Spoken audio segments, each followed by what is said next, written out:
주님의 간절히 축복합니다. 우리 다른 강구는 주부를 참조하시고요. 오늘 함께 은혜 받으실 말씀은 신약성경 요한복음 4장 53절에서 54절 말씀입니다. 우리 계속해서 예수님의 표적에 대해서 우리 두 번째 시간입니다. 말씀을 좀 나누겠습니다. 요한복음 4장 53절에서 54절 말씀, 우리 다 함께 자리에서 일어나셔서 같이 우리 하나님의 말씀을 받도록 하겠습니다. 시작. 아비가 예수께서 내 아들이 살았다 말씀하신 그때인 줄 알고 자기와 그 온 집이 다 믿으니라. 이것은 예수께서 유대에서 갈릴리로 오신 후 행하신 두 번째 표적이니라. 아멘. 앉으시겠습니다. 우리가 예수님의 표적에 대해서 우리가 지난주에 첫 번째 표적이죠. 물을 포도주로 바꾸시는 가나안 혼인잔치에서, 다시 말하면 혼인잔치가 포도주가 떨어짐을 인하여서 그것이 이제 끝나버릴 어떤 위기에 처해 있을 때 예수님께서는 물을 변화시켜서 포도주로 만들어서 그 혼인잔치가 계속 이어질 수 있도록 은혜를 주셨습니다. 그 표적을 통해서 우리에게 주셨던 메시지, 가장 중요한 것은 먼저 중요한 것은 제자들의 믿음을 갖게 하기 위해서. 왜? 예수님을 만나는 거로만 끝난 거예요. 정말 예수님을 구원자로 믿지 못했어요. 그래서 그 표적을 통해서 예수님을 믿을 수 있도록 표적을 보여주셨고, 나아가서는 물이 변하여 포도주가 되는 그 모든 상황을 통해서 예수님이 미래적인 어떤 십자가의 죽음, 그가 흘리실 피에 대하여서 예고하시고 예표하시고 그것을 믿을 수 있도록 그 표적을 보여주셨다라는 겁니다. 자, 그러면서 이제 예수님의 표적입니다. 두 번째 표적입니다. 7가지 표적 중에 이제 두 번째 표적을 주님께서 보여주시는데, 오늘 보면 54절 말씀을 같이 한번 읽어볼까요? 54절 시작. 이것은 예수께서 유대에서 갈릴리로 오신 후 행하신 두 번째 표적이니라. 몇 번째 표적이라고요? 두 번째 표적이라고 정확하게 말씀하고 있죠. 근데 이것을 보여준 두 번째 표적이다. 그럼 이것은 무엇이냐? 왕의 신하의 아들이 병에 걸려서 죽어가고 있었습니다.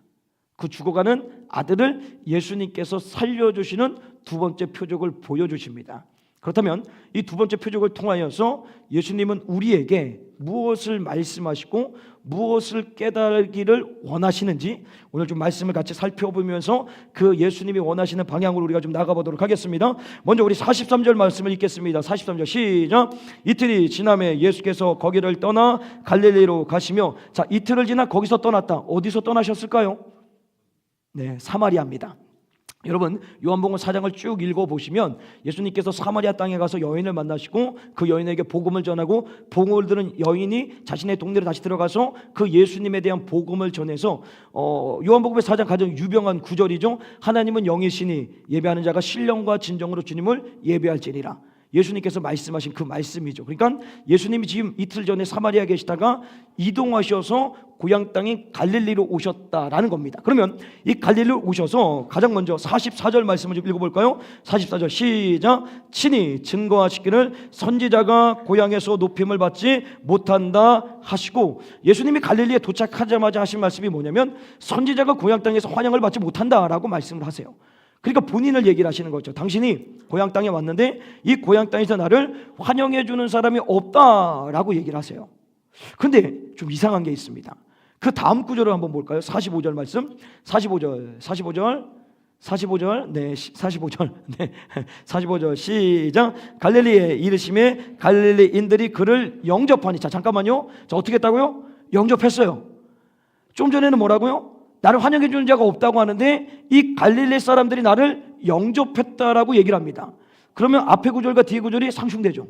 뭔가 맞지가 않아요. 그래서 쭉 계속 읽어볼까요? 영접하니 이는 자기들로 명절에 갔다가 예수께서 명절 중 예루살렘에서 하신 모든 일을 보았음이더라. 자, 그러니까 예수님은 지금 나를 환영해 주는 자가 없다고 하는데 갈릴리 사람들은 예수님을 영접했다라는 거예요.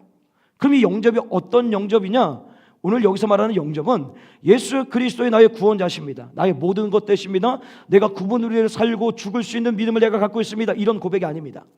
이 영접은 예수님께서 그동안 하셨던 일을 이 사람들이 보고 보았다 그러죠. 보고 났더니 저 사람한테 뭔가 얻을 게 있는 거예요. 나에게도 뭔가 콩고물이 좀 떨어졌으면 좋은 거예요. 오직 나의 유익과 만족, 이익을 위해서 예수님을 영접한 거예요. 믿음으로 받아들인 게 아니라 그분을 믿어서 그분을 쫓겠다는 것이 아니라 저 사람이 병자도 고치고 기적과 표적을 보여주니까 저 사람을 통해서 내가 얻어질 이익이 뭐가 없을까? 그래서 예수님을 영접했다라는 거예요. 그러니까 예수님의 생각과 이 인간들이죠, 이 백성들의 생각은 완전히 다르다라는 겁니다. 그럼 여기서 한번 좀 우리에게 좀 물어볼 게 있습니다. 여러분, 예수님을 영접하셨습니까? 아멘. 네. 구원의 확신이 있으십니까? 아멘. 자, 이거는 세상 사람들 빼고 믿는 우리들이 끊임없이 질문해야 될 것이 뭐냐면, 과연 예수님이 나에게 어떤 분이시냐라는 거예요. 오늘 영접을 하죠. 내가 믿는다는 거예요. 근데 정말 그 믿음 안에서 우리가 예수님은 나의 삶의 이유 되십니다, 모든 것 되십니다, 내가 예수님으로 만족합니다, 예수님에 충분합니다, 이 세상에 어떤 일을 만나든지 무슨 일이 일어나든지 간에 전혀 요동치지 않고 오늘도 예수님 한 분만으로 만족하기 때문에 나는 그것으로 기쁩니다. 나에게 천국의 소망이 있기 때문에 감사합니다. 이 영접의 마음을 갖고 살아가느냐, 아니면 오늘도 이 갈릴리 사람들처럼 저 예수를 통하여서 야, 기도하면 이거 되는 거 아니야?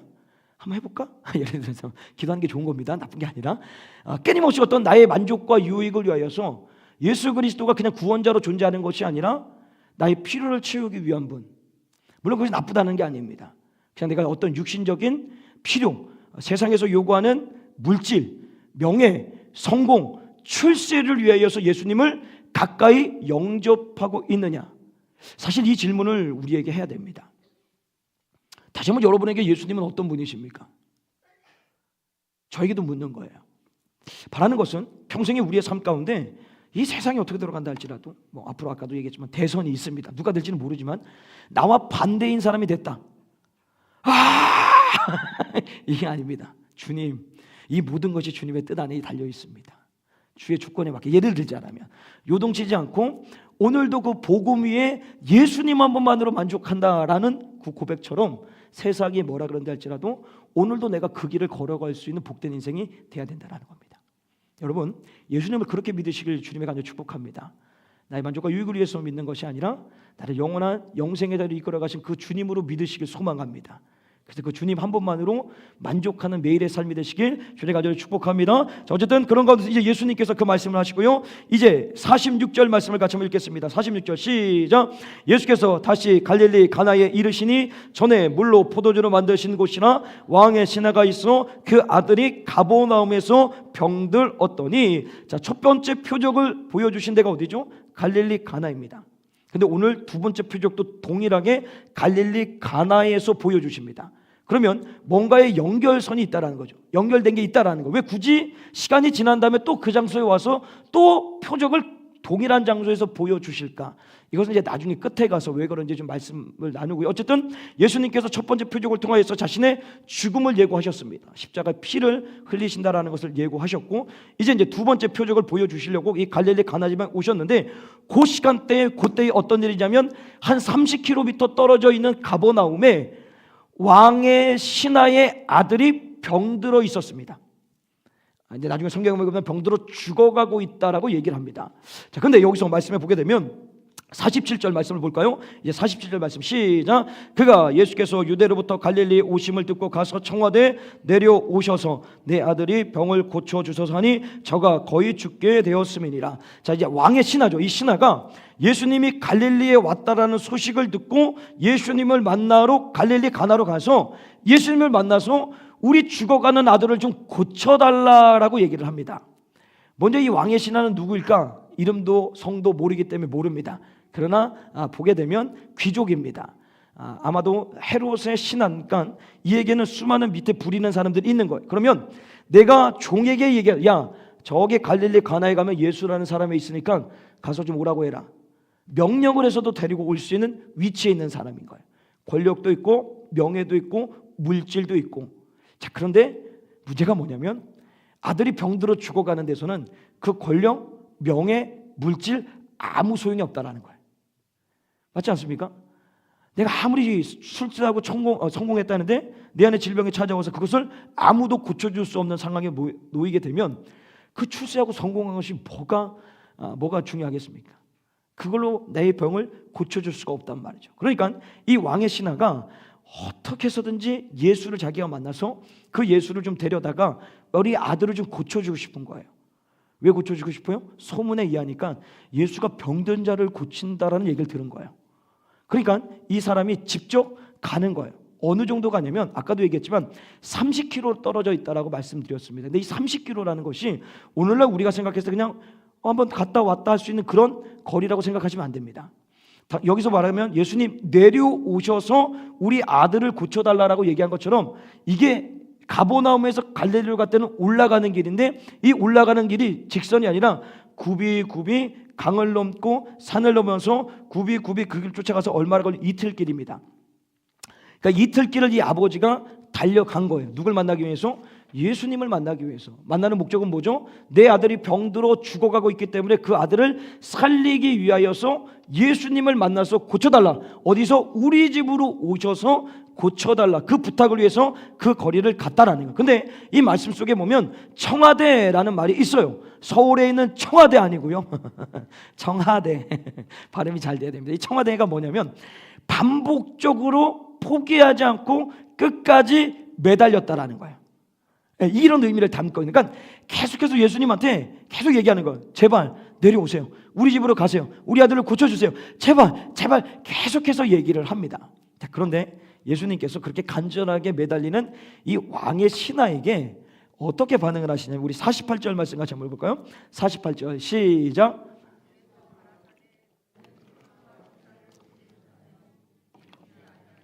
자, 보세요. 표적과 기사를 보지 않으면 도무지 믿지 않는다. 지금 누구한테 얘기하는 거예요? 이 왕의 신하뿐만이 아니라 그 주변에 있는 모든 사람들에게 얘기를 하는 거예요. 그러니까 지금 먼 길을 달려 이틀 길을 달려와서 내 아들을 지금 고쳐달라고 매달리고 있는 사람한테 딱 얘기하시는 거예요. 표적과 기사를 보지 못하면 믿지 않는 것. 그 질책과 책망을 하시는 느낌이에요. 그럼 이 느낌이면 예수님이 고쳐주겠다는 걸 고쳐주지 않겠다는 거예요. 사실 고쳐주지 않겠다는 뉘앙스가 더 큽니다. 근데 이런 비슷한 얘기가 첫 번째 표적에도 있었잖아요. 어머니 마리아가 포도주가 떨어졌어. 어떡해? 라고 했을 때 귀나이 여자요. 나와 무슨 상관이 있습니까? 전혀. 아주 그냥 냉소적으로 냉담하게 반응을 하는 거예요. 근데 오늘 예수님이 또 이 왕의 신하에게도 그렇게 동일하게 얘기를 하십니다. 자, 근데 먼저 기억해야 될 것이 뭐냐면 예수님 말씀 속에 표적과 기사를 보지 않으면 믿지 못하는 자들아 라고 얘기했을 때 그럼 이 왕의 신하에게 믿음이 있다라는 게 없다라는 거예요. 믿음이 없다라는 겁니다. 그러니까 믿음이 없다라는 것은 단지 예수님의 소문을 듣고 내가 할 수 있는 모든 수단과 방법을 가려서 아들을 고쳐보려고 했는데 안 된 거예요. 그래서 마지막 지푸라기도 잡는 심정으로 이틀 길을 달려와서 예수님을 부탁해서 예수님을 데리고 가서 자기 아들을 고쳐보려고 하는 거예요. 그러니까 믿음이 있어서 온 게 아니라는 거예요. 그냥 예수님의 소문 때문에 아들 하나 살리기 위해서 어디든 못 가겠습니까? 무슨 짓을 못 하겠습니까? 그 마음으로서 예수께 왔다라는 거예요. 근데 그렇게 온 그 자에 대해서 예수님이 아주 냉담하게 반응을 하신다라는 거예요. 그러면 그가 믿음이 없기 때문에 예수님이 냉담하게 반응하셨을까요? 아닙니다. 어머니 마리아에게도 그랬지만 지금 여기 신하에게도 얘기하는 거지만 결국 예수님께서는 뭘 보시냐면 결과만 보는 것이 아니라 이 결과까지 가는 과정을 보십니다. 그러니까 과정 없는 결과는 없습니다. 근데 자꾸만 우리는 과정 없는 결과를 요구한다는 거예요. 예수님을 도깨비 방망이처럼 자꾸 여겨서 무조건 과정을 쌓지 않되 그냥 결론만 딱 응답 끝. 근데 그 과정을 겪지 않으려고 하는 거예요. 근데 오늘 예수님은 결국 이 왕의 신하도 마찬가지고 어머니 마리아도 마찬가지고 여기에 있는 모든 모인 사람들이 표적을 보지 못하면 믿지 않는 이 신앙의 어떤 얄팍한 신앙인 거죠. 그 신앙의 믿음을 올려주기 위하여서 그 과정을 지금 겪고 계시는 거예요. 냉담하게 반응한 것이 아니라 사실은 그 냉담하다는 모습 속에서 뭘 보게 되냐면 결국에는 이 모든 과정을 통해서 이 왕의 신하의 믿음을 어떻게 해요? 완전하게 만들기 위해서 이 과정을 겪어가게 하신다라는 거예요. 자, 그럼에도 불구하고 예수님의 그 냉담한 반응에 이 왕의 신하가 어떻게 반응하냐면 우리 49절 말씀을 볼까요? 49절 시작. 신하가 가로되 주여 내 아이가 죽기 전에 내려오소서. 끝까지 포기하지 않고 매달리는 거예요. 예수님 우리 아이가 죽기 전에 제발 내려오셔서 우리 집에 오셔서 우리 아이를 좀 고쳐주세요 라고 얘기를 합니다. 이제 예수님이 그의 마지막 끈질긴 얘기에 이렇게 말씀하십니다. 50절 말씀 같이 읽겠습니다. 시작. 예수께서 가라사대 때 가라 내 아들이 살아났다 하신데 그 사람이 예수의 하신 말씀을 믿고 가더니 예수님이 말씀하십니다. 아들이 살아났다 라고 얘기를 해요. 그 순간에 이 왕의 신하가 믿음을 갖고 돌아갔다라고 얘기를 합니다. 그 드디어 믿음이 생긴 걸까요? 아닙니다. 이걸 정확히 보셔야 되는 게 뭐냐면 이런 거예요. 지금까지 계속 매달렸는데 예수님이 아무 반응을 안 하시는 거야. 그다음 마지막에 그냥 네 아들이 나았다 라고 얘기를 딱 던지니까 이게 좀 반신반의한 거예요. 나았을까? 안 나았을까? 어차피 얘기해봤자 안 갈 거니 예수님이 말씀하셔서 그래 가보자. 혹 아들이 나았을 수도 있지 않느냐, 그 마음을 가지고 간 거예요. 그러니까 믿음이 아예 없어진 건 아니고 예수님의 말씀을 듣고 조금의 믿음의 눈금이 자라난 거예요. 반신반의의 믿음. 이게 좀 표현이 그런가요? 그 전까지는 아예 믿음이 없이 그냥 부모의 심정으로서 예수님 옆에 부탁을 했는데 이제는 예수님의 말씀을 들음을 통해서 믿음이 조금 올라간 거예요. 믿거나 말거나 되면 되는 거고 안 되면 안 되는 거고 이런 정도의 믿음을 가지고 이제 돌아가게 되는 거죠. 그러면 왜 이 믿음이 반신반의한 믿음인지를 정확히 말씀해서 우리가 볼 수가 있습니다. 우리 51절 말씀을 같이 읽겠습니다. 51절 시작. 내려가는 길에 그 종들이 오다 만나서 아이가 살았다 하거늘. 자, 종들이, 그러니까 신하의 종들이 그 신하 주인을 찾으러 갑니다. 왜? 아들이 낳았어요. 정말 낳았어요. 그러니까 막 이곳저곳 돌아다니고 있는 어떻게 해요? 그 주인이죠. 찾아가서 집으로 좀 데리고 와야 되니까 이들이 주인을 찾으러 막 가는 거예요. 가는 길 하룻길 또 이 신하가 내려가는 하룻길, 이 하룻길에서 둘이 만납니다. 만나면서 아들이 살았다라고 얘기를 해요. 그러면 아버지 입장인 거죠. 예수님이 분명히 말씀하셨잖아요. 살았다라고. 그러면 예수님이 말씀하시는 됐구나. 우와 가보자 하고 가면 됩니다. 그런데 뭐라고 그 다음에 얘기하냐면 볼까요? 우리 52절 말씀 볼까요? 52절 52절 말씀 좀 띄워주시겠어요? 52절 내일까지 기다릴게요. 52절 51절 다음에 52절 같이 연결되어 있어요. 네, 자 읽겠습니다. 시작. 그 낳기 시작한 때를 물은즉 어제 제7시에 열기가 떨어졌나이다 하는지라. 사실 예수님 말씀하셔서 그게 믿어졌다라면 그 종들의 얘기를 듣고 그냥 바로 종들과 함께 집으로 가면 됩니다.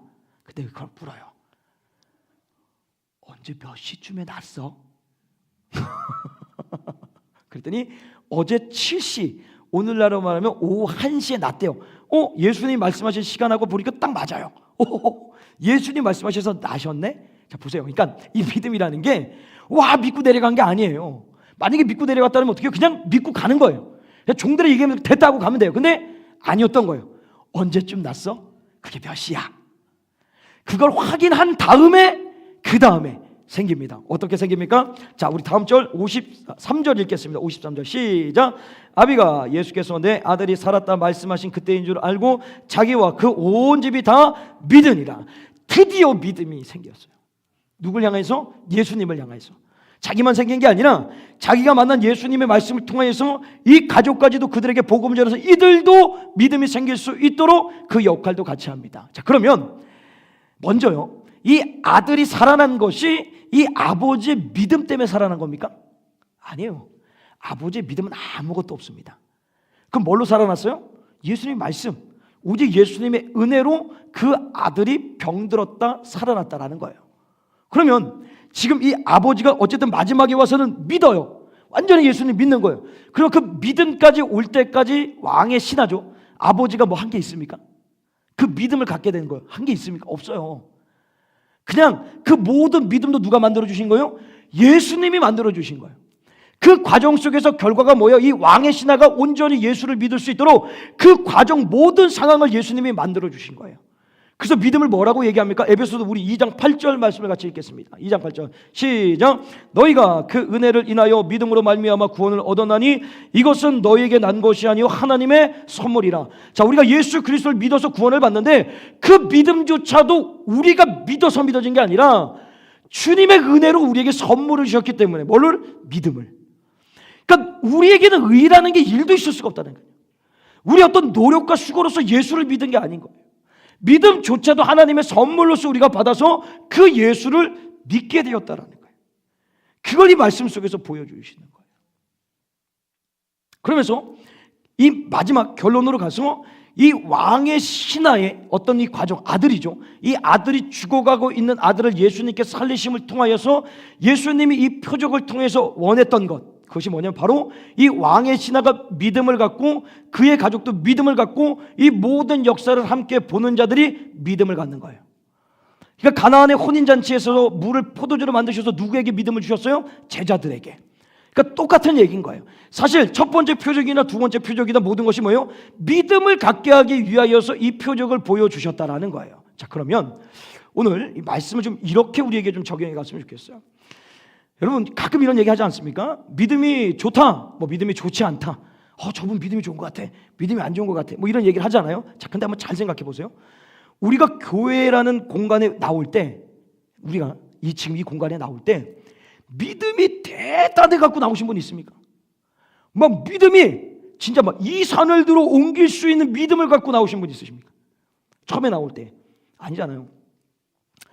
예전에 우리 어렸을 때는 가난하니까 교회에서 간식 준다고 하면 막 여름 성경할 때 차떼기로, 그때는 봉고차 놀이터에 딱 대면은 샥 타고 샥 가요.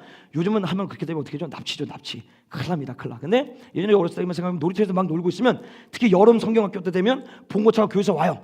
야, 가자면 애들 다 타요. 막 12인승인데 한 20명씩 타요. 타가지고 교회 가면 막 코찔찔 흘려가면서 뭐예요? 간식 받아 먹고 막 그게 좋은 거예요. 그래서 교회를 온 거예요. 그리고 중고등학교 때 뭐 청소년 시절 때는 친구 따라서 강남 간다고 교회를 와보는 거예요. 또 이성 친구 때문에 혹 교회 가면 결혼할 수 있을까? 그럴 수 있어요. 근데 우리 교회는 좀 희박한 것 같아요. 자, 어쨌든 그런 마음으로 오는 경우가 있단 말이죠. 그리고 이제 결혼 생활 하다 보면 이런 경우가 있어요. 아내가 이제 예수를 믿어요. 남편이 믿지 않은 거야. 근데 아내가 계속 얘기하는 거야. 내 평생 소원이라고. 내 평생 소원 이것뿐. 당신이 교회 가서 예배드리는 것. 이렇게 부르면 절대 안 갑니다. 그죠? 이걸 잘 불러야 돼. 하여튼 이것 때문에 교회를 한번 방문을 한 거예요. 때로는 인생에 갑자기 너무 어려운 일이 생긴 거예요.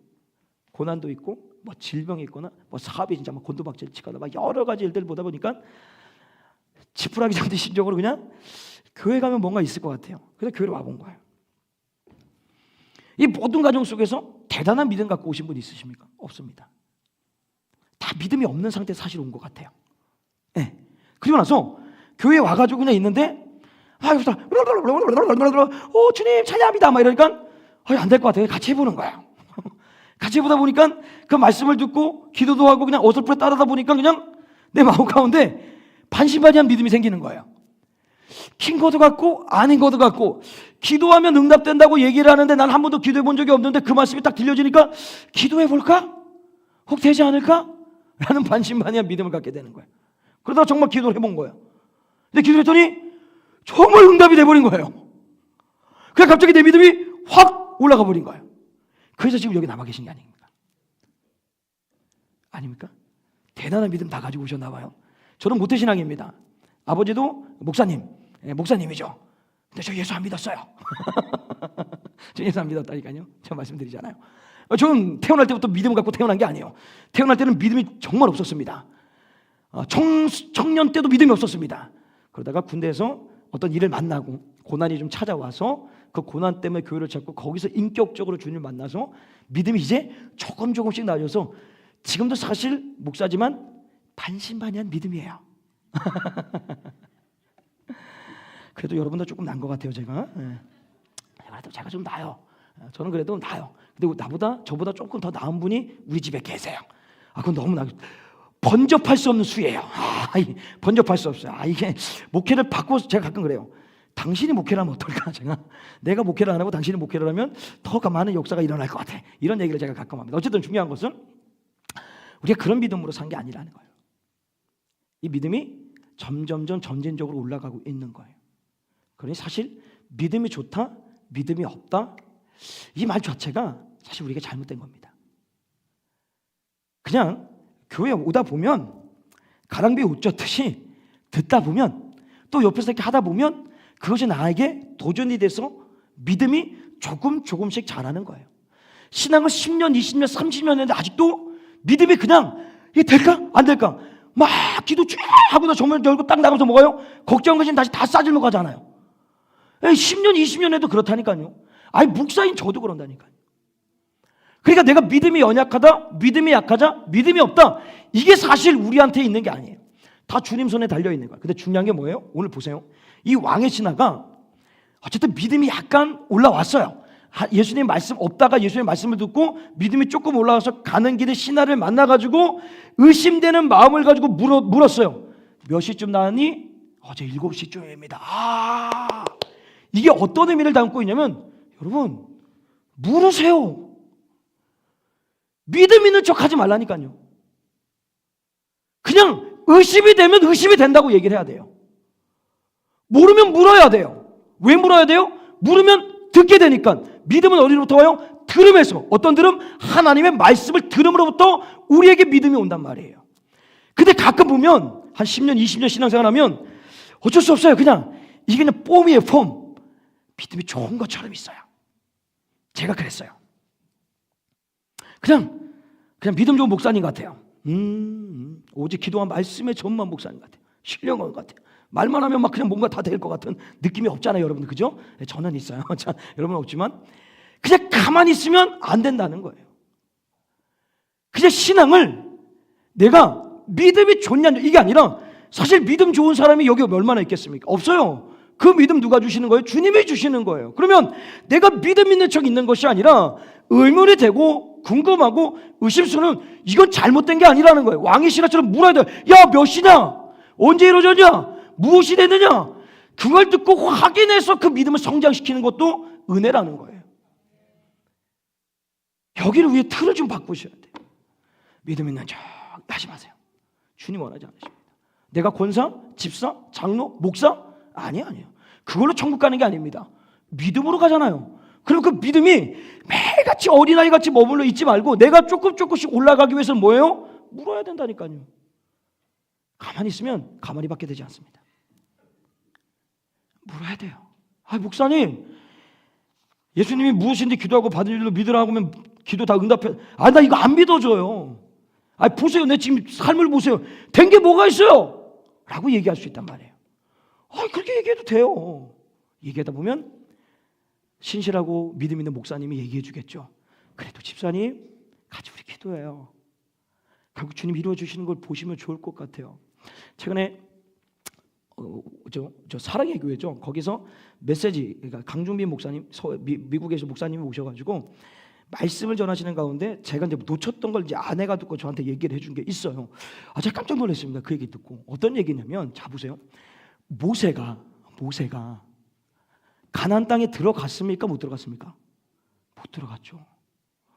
얼마나 진짜 저 같으면 진짜 죽고 싶을 것 같아요.